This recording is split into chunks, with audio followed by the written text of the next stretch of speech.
अभी 1 दिसंबर को हो जब आरक्षण के लिए विशेष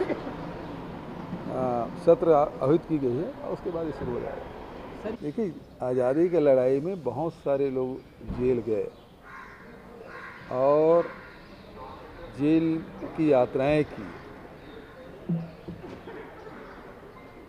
लोकमान्य बाल गंगाधर तिलक मंडले जेल में 6 साल रहे, उन्होंने माफ़ी मांगी नहीं। सरदार भगत सिंह तो फांसी हो गई, उन्होंने माफ़ी नहीं मांगी। आज बटुक महाराज के आज उसको हम स्मरण कर रहे हैं, उन्होंने माफ़ी नहीं मांगी।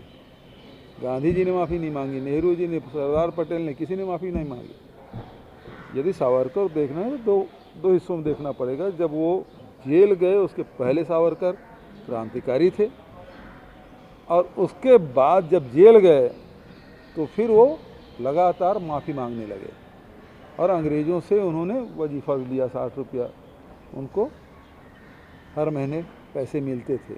और जेल से छूटने के बाद कभी वो जो क्रांतिकारी उनकी छवि थी उसके विपरीत उन्होंने कार्य किया। तो ये दूसरे पार्ट को आपको देखना पड़ेगा। उन्होंने अंग्रेज़ों से मिलकर जो काम किया है वो उसके इतिहास रहा है।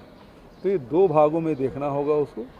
उसके पहले जब जेल नहीं गए थे तब इंग्लैंड में और उसके बाद यहाँ आकर उन्होंने क्रांतिकारी कदम उठाए और जेल जाने के बाद उसका दृष्टिकोण बिल्कुल बदल गया। तो 2 हिस्से में उसको देखना होगा। खैरागढ़ आए थे चौहान साहब, रिजल्ट देख लीजिए। भारत जोड़ो यात्रा में जा रहा हूँ और मैं सभी मतलब तमिलनाडु है, केरल है, कर्नाटक है, इन राज्यों में गया था। महाराष्ट्र में शामिल होने जा रहा हूँ। देखिए, उन्होंने ऐसी कोई बात तो कही नहीं है, जो तथ्य है उसको दिखाया है। जो उन्होंने चिट्ठी लिखी है उसको पब्लिक के सामने किया है। FIR क्यों कर रहे हैं, उनको जवाब देना चाहिए।